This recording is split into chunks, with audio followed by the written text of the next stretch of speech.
El día de hoy vamos a hablar de el sistema reproductor femenino. Principalmente nos vamos a centrar en el ciclo menstrual. Este ciclo menstrual va a tener participación tanto de hipófisis y las gónadas femeninas, las cuales son los ovarios. Además va a haber una fuerte correlación con el endometrio que se encuentra en el útero. Inicialmente vamos a empezar reconociendo un poco o generando un contexto anatómico en el cual podemos encontrar al útero, el cual se va a ubicar en la región posterior de la sínfisis púbica. Y este útero va a estar recostado sobre la vejiga. Además, posterior al útero vamos a encontrar al recto. De manera similar, vamos a obtener unas proyecciones laterales que se van a dirigir hacia la fosa ilíaca por parte del útero, las cuales son las tubas uterinas o también conocidas como trompas de falopio. Estas, en su porción más externa, van a contener a los ovarios, principales en este proceso de ciclo menstrual, en los cuales si nosotros regeneramos un corte sagital vamos a encontrar un folículo primordial, que es la célula o el que contiene la célula más inmadura. Contenemos folículos primarios, folículos secundarios, terciarios, que se van a empezar a diferenciar en folículos de Graf, y estos van a botar o van a desechar a este ovocito, lo liberan. ¿Y qué va a pasar con el folículo? Este folículo va a empezar un proceso de degeneración que va a continuarse con un cuerpo lúteo que va a ser principal en producir progesterona gracias a la LH, y también un cuerpo albicans, que es el cuerpo más atrófico de todos los anteriores. Finalmente, si yo miro a un folículo, en su centro voy a encontrar que está el ovocito. Bien puede ser ovocito primario o bien puede ser ovocito secundario. Además, este ovocito va a estar rodeado de un folículo, y este folículo a su vez va a contener ciertas células, las cuales son células de la granulosa en su porción más interna. Es decir, estas de acá son las células de la granulosa que van a producir o van a responder a la FSH para aumentar los niveles de estrógeno. Mientras que en la porción más externa tenemos células de la teca, bien puede ser teca interna o teca externa. Lo más importante es que estas van a responder a la LH para aumentar los niveles de andrógenos.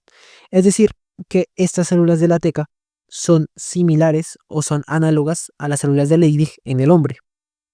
Finalmente, cuando nosotros desechamos o liberamos este ovocito que pasó por todos estos procesos, se va a empezar a dirigir a las trompas de falopio, que van a ser atraídas, o este ovocito va a ser atraído gracias a las fimbrias que se encuentran en su porción más externa, y van a llevarlas hacia el interior del útero, es decir, hacia el endometrio. Endometrio que es un epitelio cilíndrico, simple, que va a estar repleto de glándulas, glándulas que van a generar secreción mucosa. Y además de esto va a estar repleto de irrigación, una irrigación especial, ya que son arterias que tienen una forma en espiral para poder recibir a este ovocito y que pueda tener nutrientes en esta zona y poder generar el proceso de fecundación. Para entender este proceso vamos a empezar hablando un poco de la ovogénesis, y gracias a toda esta ovogénesis podremos irnos ubicando en cada uno de los procesos del ciclo menstrual. Inicialmente, nosotros tenemos que saber que las mujeres tienen una reserva que es fija y no es renovable. Es decir, que con el número de ovarios con el que se nace es el único número que van a tener. Y estos ovarios a lo largo de la vida van a empezar a disminuir, ya que se van a empezar a utilizar en el proceso del ciclo ovulatorio. Por lo tanto, lo que va a hacer las células madre, que van a ser conocidas como ovogonias, estas células lo que van a hacer es viajar directamente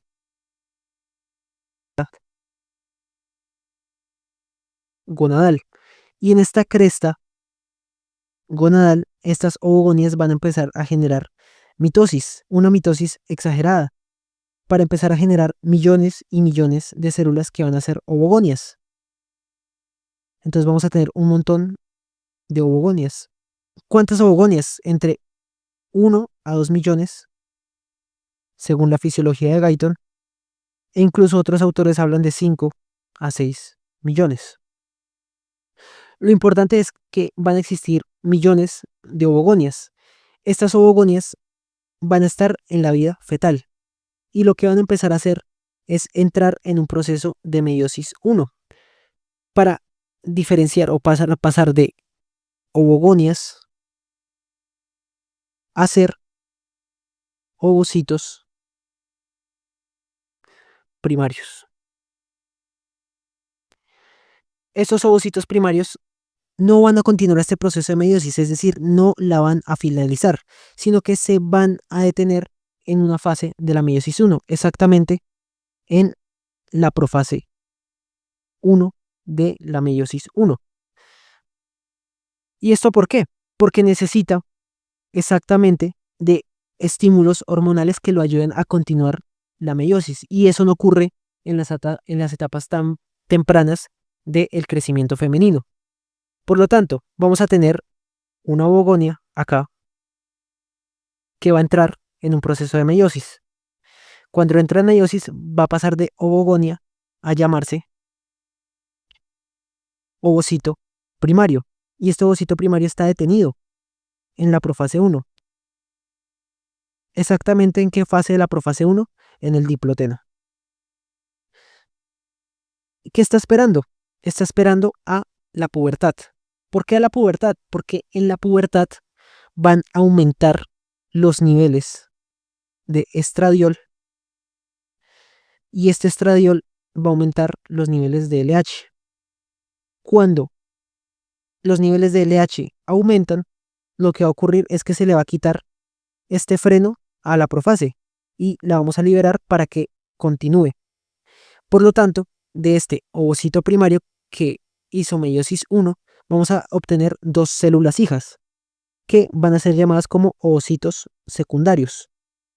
Este ovocito secundario va a estar encerrado alrededor de un folículo primario.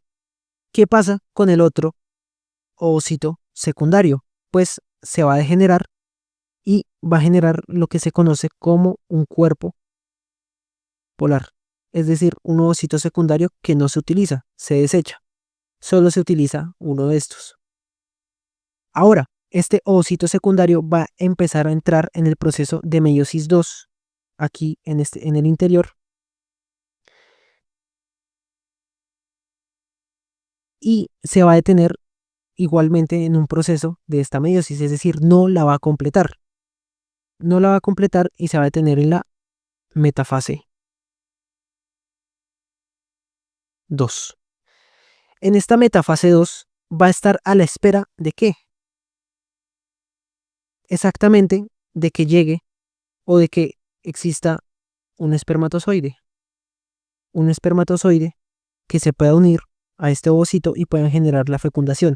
Es decir, que para completar la meiosis 2 necesitamos de la fecundación. Si no se completa o si no llega a la fecundación, pues el ovocito se muere y no completa la meiosis 2 y por lo tanto todo este proceso que se generó realmente fue en vano, ya que no ocurrió la fecundación. Para generar un poco más de contexto y una recapitulación de lo que hemos dicho, nosotros tenemos una ovogonia que se convierte en un ovocito primario, que va a estar detenido en la profase 1. ¿Sí? Es decir, esto aún es meiosis 1.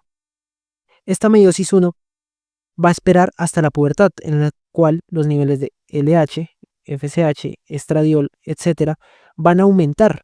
Y cuando los niveles de LH alrededor del día 12, 13 y 14 del ciclo menstrual aumentan, pues se va a continuar esta meiosis 1 y vamos a generar un ovocito secundario. Este ovocito secundario se va a liberar y se va a detener o va a empezar a hacer la meiosis 2, pero se va a detener en la metafase 2 de la meiosis 2. Para que continúe esta meiosis 2, ¿qué tiene que ocurrir? Que llegue el espermatozoide y penetre a través de la zona pelúcida para poder continuar esta meiosis y que exista este proceso de fecundación. Lo más importante y con lo que yo quiero que ustedes se queden es que para continuar la meiosis 1, ¿de qué necesito? De altos niveles de LH. Esto cuando ocurre en el día 13, aproximadamente 14 del ciclo menstrual.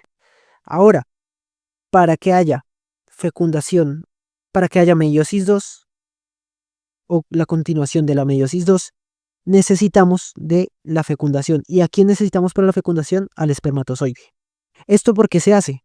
Porque hay un riesgo genético. Si yo genero y genero y genero y genero fecundaciones que no son viables, pues aumenta el riesgo genético. Y además de eso, hay una eficiencia reproductiva. Es decir, yo necesito también ahorrar la energía que tengo. Y todo este proceso gasta demasiada energía. Por lo tanto, el cuerpo femenino es capaz de guardar esta energía.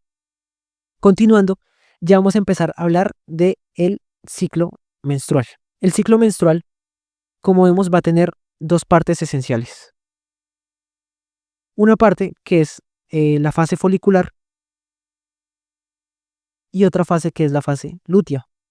¿Cuál va a ser la mitad de todo esto? El día 14. El día 14 nos va a diferenciar de la fase folicular a la fase lútea. Pero esta fase folicular va a tener una fase folicular temprana, una fase folicular tardía y una fase preovulatoria. Mientras que la fase lútea va a tener una fase o diferentes fases que más adelante vamos a ir viendo.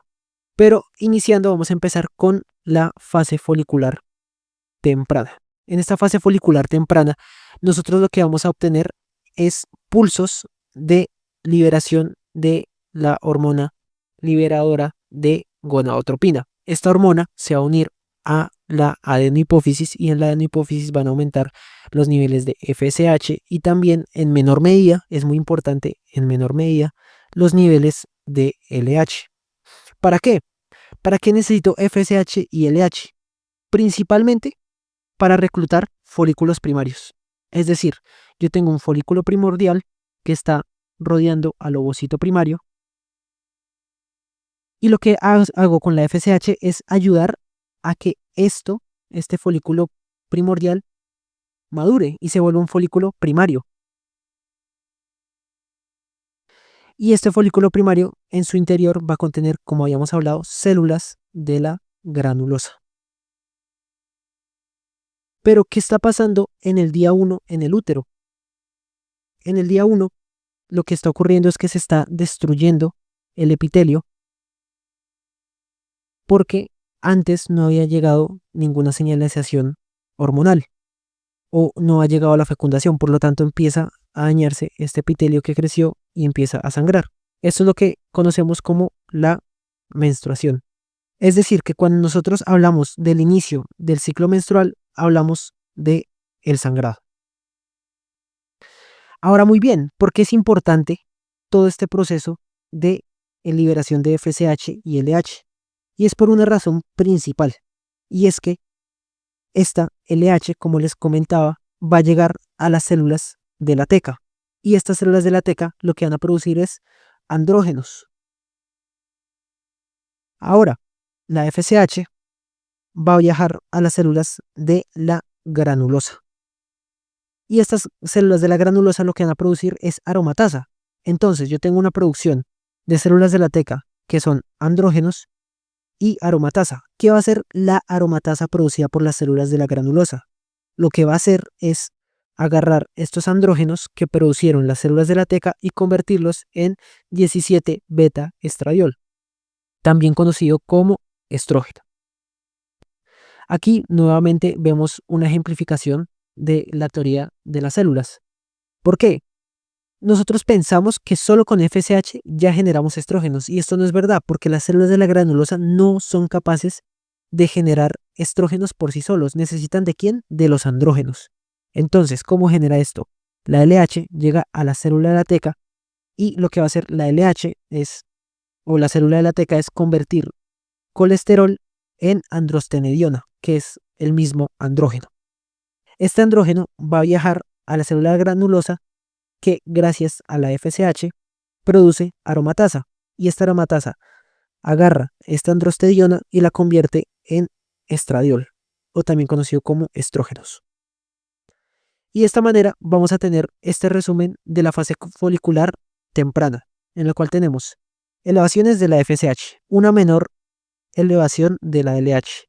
Vamos a tener un ovocito primario que aún sigue detenido, aún está detenido en la meiosis 1 y que está madurando dentro de los folículos, está madurando dentro del folículo primordial al primario. Y en el endometrio que está pasando se está dañando todo el epitelio y por eso hay sangrado. Ese es el resumen de los primeros 5 días del ciclo menstrual. Ahora, ¿qué va a ocurrir? Continuando del día sexto al día 13, pues seguimos obteniendo que aún hay alta liberación de FSH y hay una alta liberación de LH. Pero ¿qué ocurre? A medida que aumento y aumento esto, sigo convirtiendo los andrógenos en estrógenos. ¿Por qué? Pues porque sigo utilizando aromatasa gracias a la FSH. Ahora, estos estrógenos van a viajar por sangre y cuando viajan por sangre van a devolverse hacia la hipófisis y van a generar un feedback negativo, lo que significa que van a empezar a disminuir los niveles de LH, van a disminuir los niveles de FSH, por lo tanto disminuyen los niveles de andrógenos y disminuyen los niveles de aromatasa. Si disminuyen estos dos niveles, tenemos menores niveles de estrógenos y por lo tanto estamos regulando los valores estrogénicos en sangre. Nosotros habíamos dicho que la FSH es esencial para madurar folículos primordiales y los folículos primarios. Entonces, si yo también disminuyo la FSH, todos estos folículos que han estado madurando y madurando van a empezar a degenerarse porque no tienen la señalización necesaria.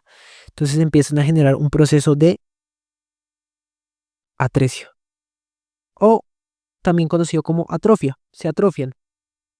Pero solo un folículo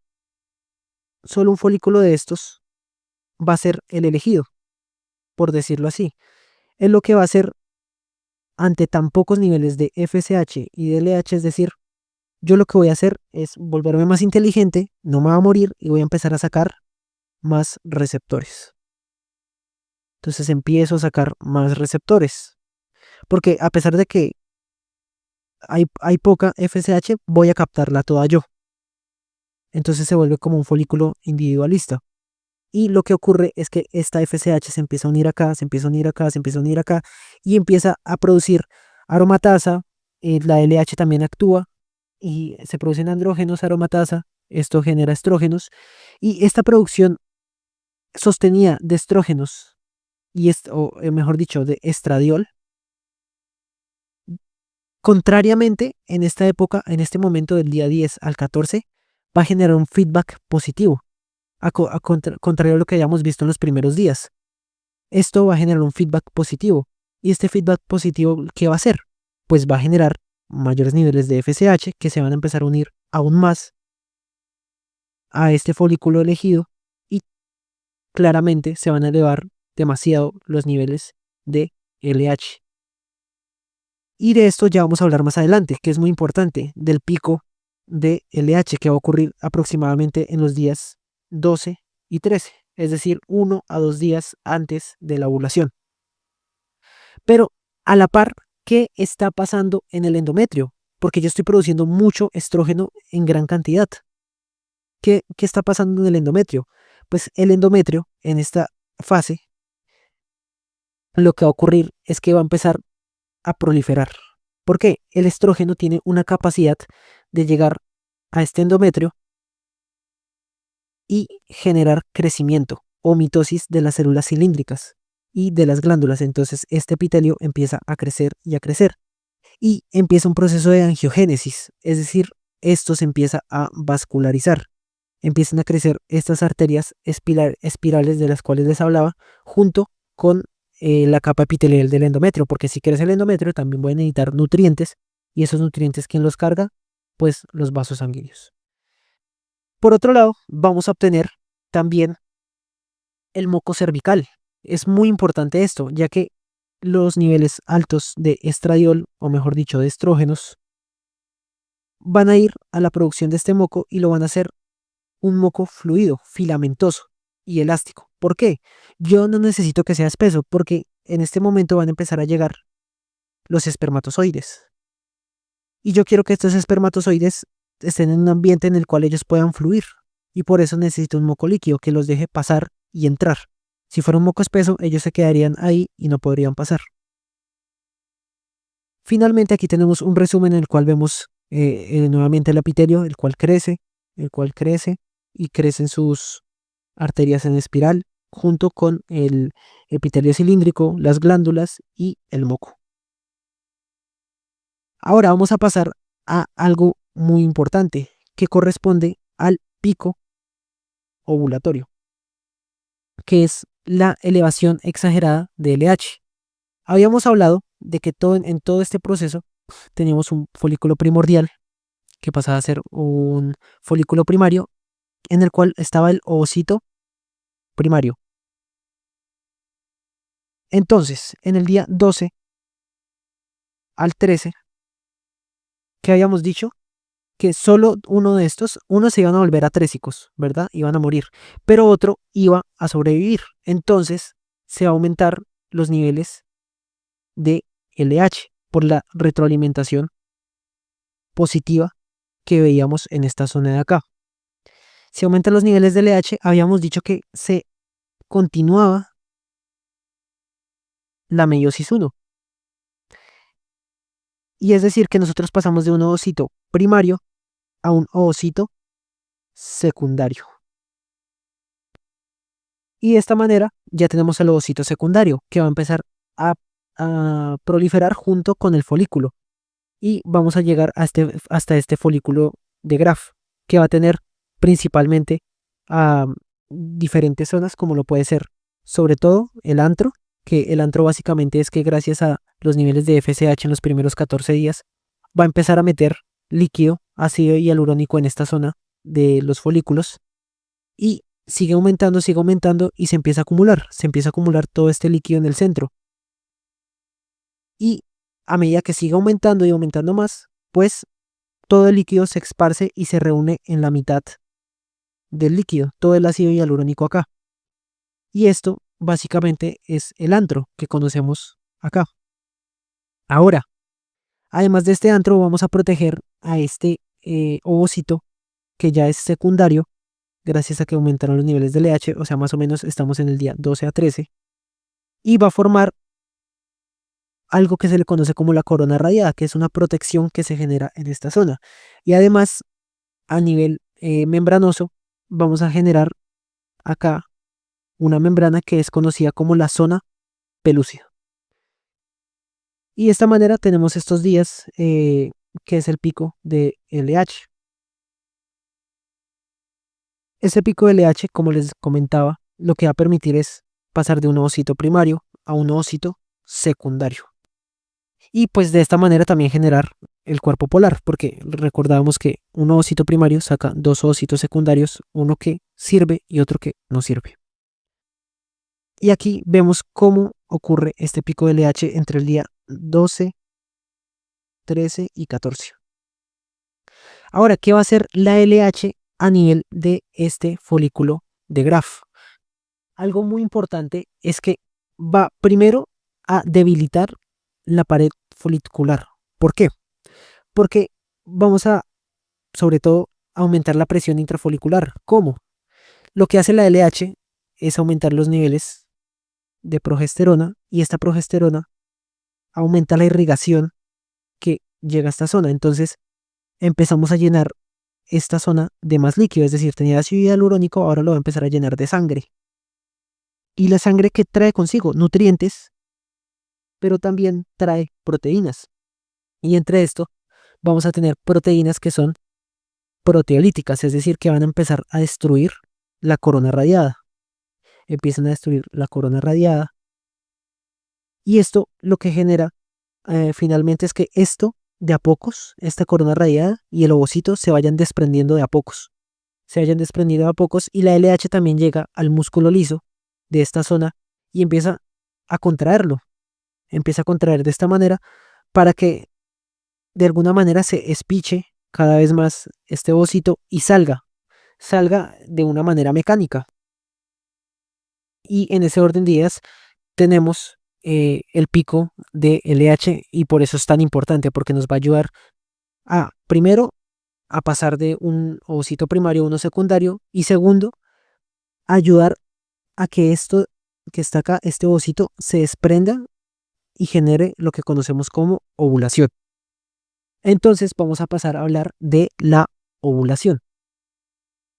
Una vez gracias a toda esta señalización de la LH, pudimos sacar a este ovocito secundario que va a entrar en meiosis 2. Y empezamos ya con la segunda parte de el ciclo menstrual, en el cual habíamos dicho que estaba dividido en dos partes. En una fase folicular, que es todo lo que hemos visto anteriormente, y ahora vamos para la fase ovulatoria, que se basa en el aumento de los niveles de LH. En este momento, nosotros vimos que se rompe esto que conocemos como el estigma, gracias a las enzimas proteolíticas, la entrada de líquido, la contracción del músculo liso, y este ovocito secundario, que está en meiosis 2, va a empezar a ser atraído por las fimbrias. Estas fimbrias lo van a tratar de agarrar y lo van a meter a la tuba uterina. Aquí nuevamente vemos un poco más de lo mismo, que se rompe este huevo mal llamado y va a ser atrapado por las fimbrias, aquí como vemos acá, y va a ser dirigido hacia el útero a través de las tubas uterinas. ¿Esperando a qué? Pues a que llegue, a que se fertilice. Aquí vemos, digamos, al ovocito que está detenido en la metafase 2 de la meiosis 2. Y para que ocurra, pues tiene que llegar el espermatozoide, fertilizar y empezar a generar todo este proceso en el cual se genera la mórula, el blastocisto, etc. Pero si esto no ocurre, pues este ovocito muere. Continuando, sabemos que tenemos una fase lútea. ¿Por qué? Porque hay una exagerada producción de LH. Acá principalmente lo que vamos a obtener es que los niveles de LH están aumentados y va a seguir metiéndose líquido acá, a este folículo que ya botó al ovocito, ¿verdad? Pero queda solo y entonces le sigue metiendo agua, se le sigue metiendo agua. Y a este cuerpo lúteo pues se le mete metiendo agua, nutrientes y va a empezar a que las células de la granulosa y las células de la teca se conviertan en células de tejido adiposo. Se convierten en tejido adiposo y empiezan a producir más hormonas. En este caso nosotros sabemos que las hormonas sexuales siempre nacen, sobre todo los andrógenos, nacen del colesterol o de lo que es grasoso. Por lo tanto, por eso esto se vuelve o tiene esta composición grasosa. Entonces lo que va a empezar a ocurrir es que nosotros tenemos este cuerpo lúteo que cambió estas células a una composición más grasosa y van a empezar a... Las células de la teca siguen produciendo LH, claramente, pero lo que ocurre con las células de la granulosa es que van a seguir produciendo androstenediona, ¿cierto? Lo que va a ocurrir es que va a aumentar la actividad de la P450-SCC, también conocida como ya habíamos hablado en el video de sistema reproductor masculino, la desmolasa. La desmolasa que hace convertir el colesterol en pregnenolona. Y esta pregnenolona nos ayuda a formar progesterona. Entonces las células de la granulosa van a también ayudar a producir progesterona. Vamos a tener niveles elevados de progesterona en esta fase. Incluso más que los estrógenos, es decir que del día 14 en adelante los niveles de estrógenos empiezan a disminuir. ¿Y qué va a hacer esto? Principalmente, pues la progesterona va a viajar a la glándula pituitaria anterior y va a disminuir los niveles de FSH. Y también las células de la granulosa van a empezar a producir la inhibina B. Esta inhibina B también se va a dirigir acá y va a disminuir los niveles de FSH. De esta manera, si yo tengo menores niveles de FSH, también tengo menores niveles de estrógenos. Y de esta manera obtengo esto. Ahora, ¿qué está pasando a la par en el endometrio? La progesterona, que se eleva en estos días, es capaz de ir a este endometrio que ya ha crecido, ha proliferado sus arterias en espiral, ha proliferado o ha hecho grandes procesos mitóticos, pues ahora necesita glándulas secretoras. ¿Por qué? Porque ya sabe que el ovocito ya llegó acá, ya está preparado para llegar acá. Entonces él dice, ok, yo voy a preparar un lugar en el que este ovocito que vaya a venir acá tenga nutrientes y por lo tanto la progesterona le dice a este epitelio, oiga, forme más glándulas y forme más moco. Un moco que se va a volver mucho más espeso. ¿Por qué espeso? Porque yo necesito ahora retener a este resultado de la fecundación. Yo lo necesito mantener en esta zona y que no se vaya. Por eso cambia eh, esta, esta composición del moco. Además, estamos hablando que en esta zona, en esta fase, tenemos una ventana de implantación en la cual pues tiene que llegar el espermatozoide y el ovocito para formar el blastocisto. Ahora, ¿cómo se la va a llamar en el endometrio a esta fase? Pues se la va a llamar la fase secretora, es decir, que el día 14 en adelante, en el endometrio nosotros tenemos fase secretora. Y del día 14 para atrás, pues ¿qué estábamos haciendo? Proliferando el epitelio, entonces se va a llamar fase proliferante.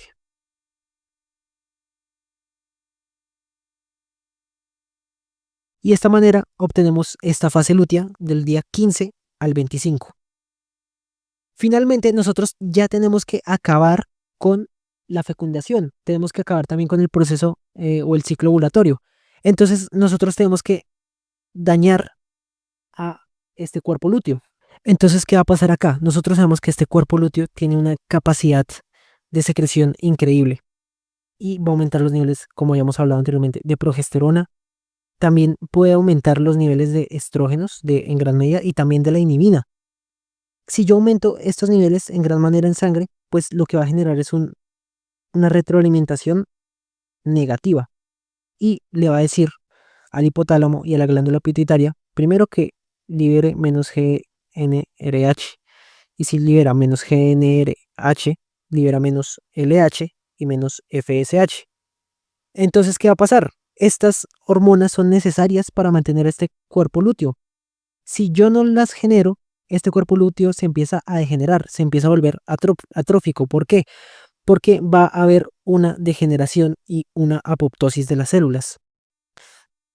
Esta apoptosis va a llevar a que este cuerpo lúteo se convierta en un cuerpo albicans. Cuando se explotan las células, hay daño, o salen enzimas proteolíticas que empiezan a dañar esta zona y llega la fibrosis. Entonces, este cuerpo albicans realmente es una fibrosis de este cuerpo lúteo. Y como no hay células, pues no está generando secreciones, no está generando estrógeno y tampoco está generando progesterona. ¿Para qué nosotros utilizamos el estrógeno y la progesterona? Pues para secretar en el endometrio. Es decir, que este endometrio de acá funcionara. Si yo ya por niveles, porque ya estoy bajando ya todos los niveles de estrógeno, de progesterona, de inhibina, ya de todo, ya no estoy teniendo ningún tipo de secreción. Entonces se va a empezar a generar también el endometrio, ¿cierto? Porque yo tenía todas estas arterias espirales. Y esas arterias espirales estaban siendo vasodilatadas gracias a la progesterona. Entonces sin progesterona se empiezan a ocluir. Y si se empiezan a ocluir, empieza a salirse todo el contenido de acá. Se empieza a dañar todas las arterias y se sale toda la sangre de esta zona. Entonces se empieza a dañar todo el epitelio y sale la sangre. Y por lo tanto ya estamos acercándonos al día 28 del ciclo. Y si sale toda la sangre, pues se empieza a dañar el epitelio y volvemos a comenzar el ciclo del día 1 al día 4. Y con esto, pues tenemos que todo vuelve a bajar, la progesterona, los estrógenos, la inhibina, y si estos bajan, pues ya no hay más feedback negativo o retroalimentación negativa.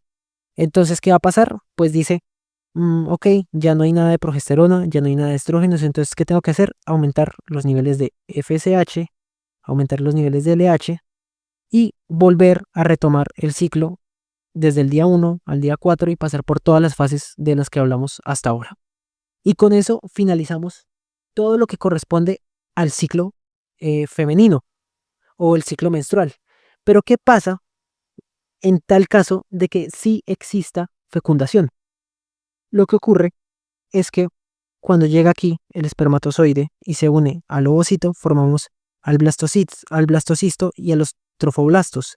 Estos trofoblastos producen la hormona o la gonadotropina coriónica humana. Esta gonadotropina coriónica humana, o también conocida como HCG, va a empezar a actuar o asimilarse a la LH.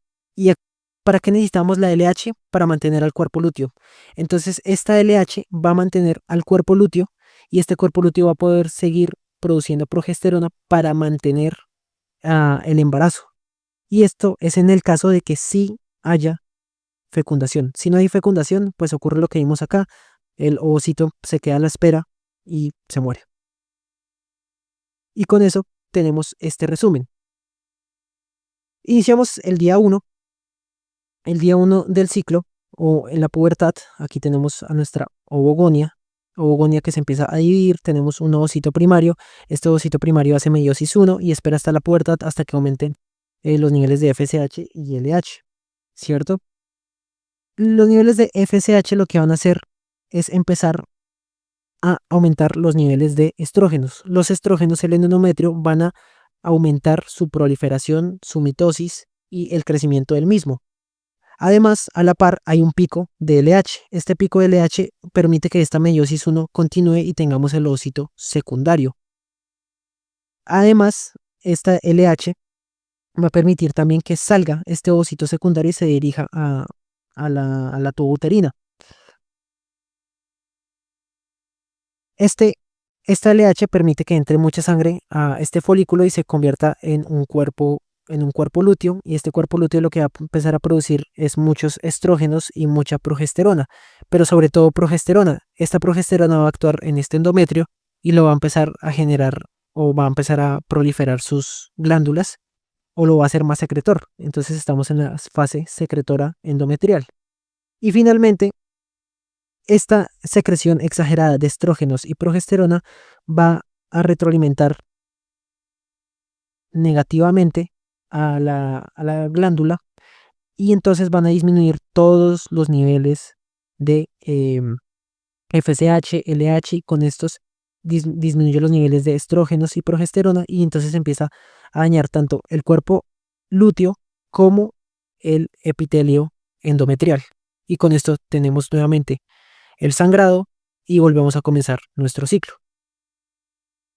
En tal caso de que sí haya fecundación, pues tenemos que el trofoblasto va a empezar a producir la hormona o la gonadotropina coriónica humana que simula la LH y pues permite la formación de la placenta y del sostenimiento del embarazo. Y con eso tenemos todo con respecto a el ciclo. Este es el resumen de todo lo que hemos visto. Ahora vamos a resolver unas preguntas y terminamos. Entonces, ¿cuál de las siguientes afirmaciones describe con mayor precisión el mecanismo que desencadena el pico de LH, es decir, que estamos hablando del día 12, 13 y 14. ¿Qué lo va a generar? Una disminución drástica de los niveles de estradiol. Esto es mentira, ya que nosotros sabíamos que en esta parte el estradiol aumentaba demasiado y generaba una retroalimentación positiva en la hipófisis, lo que generaba más secreción de LH. Entonces esta respuesta no es. El pico de FSH que ocurre justo antes estimula directamente los gonadotropos para que liberen grandes cantidades de LH. Esto también es mentira porque la FSH no estimula directamente a las gonadotropas. Un aumento brusco en la progesterona secretada por el folículo preovulatorio ejerce una retroalimentación positiva sobre la hipófisis. La progesterona en esta etapa, en los primeros 14 días, no está elevada. Por lo tanto, esta tampoco será la respuesta. Y finalmente, por descarte, niveles elevados sostenidos de estradiol. Es verdad, el estradiol se eleva demasiado. Producidos por el folículo dominante, verdad, también. Cambian la retroalimentación negativa a positiva sobre el eje hipotálamo hipofisario, justo lo que nosotros habíamos dicho acá. Entonces la respuesta sería la D. Según el modelo de dos células, dos gonadotropinas para la esteroidogénesis ovárica durante la fase folicular, ¿cuál es la función principal de las células de la teca interna?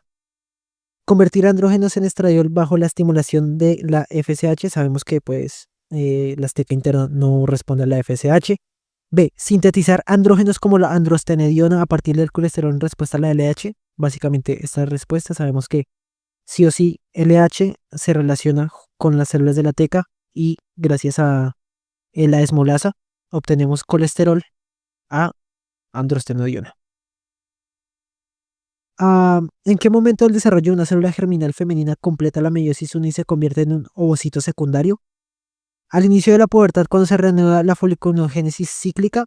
Esto es una afirmación parcialmente correcta, pero no describe el proceso molecular exacto.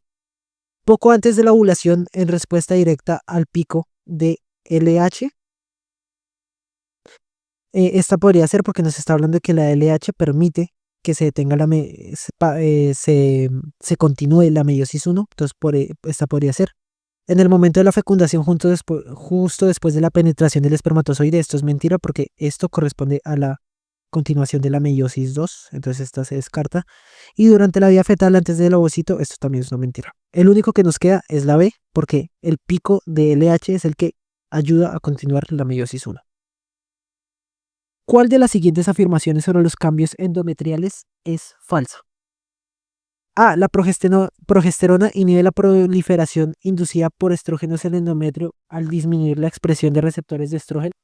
Esto es verdad, debido a que la progesterona, recordemos que tenemos dos fases, y que la progesterona se activa en el día 14. Si tenemos más progesterona, vamos a tener menores niveles de estrógenos. No es que los niveles de estrógeno disminuyan, solo que no son tan altos o elevados como la progesterona. Entonces, pues en ese orden de días, estos receptores de estrógeno van a disminuir claramente. B. La fase secretora se caracteriza. Entonces aquí estamos hablando de la secretora. Cuando nosotros hablamos de fase secretora, estamos hablando del endometrio. En el endometrio tenemos acción de los estrógenos antes del día 14 y acción de la progesterona después del día 14. El estrógeno lo que hace el epitelio es aumentarlo. Entonces esto sería la fase proliferativa. Y la progesterona va a estar en la fase secretora. Entonces, la fase secretora se caracteriza por el desarrollo de glándulas tortuosas y ricas en glucógeno. Esto es verdad. Estas empiezan a generar glándulas y la secreción importante, los nutrientes, que es el glucógeno. Entonces, esto es verdad. Bajo la influencia del estradiol únicamente. Entonces aquí es donde esta respuesta es falsa porque el estradiol no es el que actúa acá. El que actúa es la progesterona. El estradiol actúa es en la fase proliferativa. Entonces, por lo tanto, nuestra respuesta sería esta, la B. Esta respuesta es la falsa. Continuando, tenemos la conversión de testosterona en 17 beta estradiol es una reacción crucial en la esteroidogénesis femenina. ¿Qué enzima cataliza este paso? Entonces sabemos que para conseguir esto, que es el estradiol, necesitamos de la LH y de la FSH. La LH llega a las células de la teta interna, coge el colesterol y lo convierte en andrógenos o en androstediona. Esta androstediona viaja a la FSH o a la célula de la granulosa y esta célula de la granulosa coge este andrógeno y gracias a la aromatasa CYP19, también conocida, convierte esta androstediona en estradiol. Por lo tanto, la respuesta sería la A. La desmolasa sabemos que convierte colesterol a pregnenolona. La 5-alfa reductasa pues actúa a nivel periférico en los hombres y la 17-alfa hidroxilasa también actúa en hombres. Continuando, durante la fase lútea tardía de un ciclo no fértil, ¿qué cambio hormonal es principal responsable de permitir el nuevo inicio de un ciclo folicular? En este punto estamos hablando de que ya estamos terminando la fase lútea, entonces volvemos a dividir nuestro ciclo en dos. Antes del día 14 y después del día 14. Antes del día 14 es folicular. Después del día 14 es lúteo. La fase lútea tardía son estos días, es decir, la luteólisis, cuando yo estoy dañando el cuerpo lúteo. ¿Por qué? Porque al principio aquí había una liberación exagerada de hormonas que fueron a la hipófisis y le dijeron no, deje de producir hormonas. Entonces a lo largo de los días se dejaron de producir hormonas y se empezó a dañar todo el epitelio, se empezó a dañar el cuerpo lúteo y ya no habían hormonas. Entonces si se disminuyen las hormonas acá abajo, pues hay otra vez retroalimentación y le dice a la hipófisis y al hipotálamo que empiece a secretar más. Entonces, en ese orden de ideas, la secreción de HCG por el endometrio, que sería la gonadotropina coriónica humana, esto no tiene ningún sentido. B, la disminución de progesterona y estradiol que reduce la retroalimentación negativa sobre el eje hipotálamo-hipófisis. Esto sería verdad porque, como veíamos acá, se disminuyeron estos niveles de progesterona y estradiol acá en esta zona y estos niveles bajos le dijeron al hipotálamo y al hipófisis que producieran más para empezar nuevamente otro ciclo. Y pues ya las otras por descarte no serían. El ovocito secundario permanece detenido en una fase específica de la meiosis hasta que ocurre la fecundación. ¿Cuál es esta fase? Entonces sabemos que el ovocito secundario es aquel que estaba en el folículo de Graf, salió y fue a la trompa de Falopio, esperando a que llegue el espermatozoide para hacer la fecundación y formar el blastocisto. Entonces, ¿en qué fase de la meiosis 2 está? Pues exactamente está en la metafase 2. En la profase 1, ¿quién está? El ovocito primario. Continuando, ¿cuál de las siguientes afirmaciones sobre la foliculogénesis es verdadera? A. El reclutamiento de una cohorte de folículos primordiales cada mes depende enteramente de los niveles de FSH. Esto es mentira porque el reclutamiento de todos estos también depende de la LH. Recordemos que en la primera fase es verdad que hay una mayor elevación de FSH, pero no es una elevación o no significa que no existan niveles de LH. Sí tiene que haber LH para, como les decía, convertir la androstediona en estradiol. B. Solo un folículo de la corte mensual se vuelve dominante, mientras que los demás sufren atresia. Esta es una realidad, ya que sabíamos que solo uno de estos va a empezar a generar más receptores para poder responder a los niveles bajos que existían por la retroalimentación negativa. Entonces esta sería la respuesta, la B. Y finalmente tenemos esta última pregunta que es ¿qué efecto principal tiene la progesterona sobre el miometrio músculo liso uterino durante la fase lútea y el embarazo?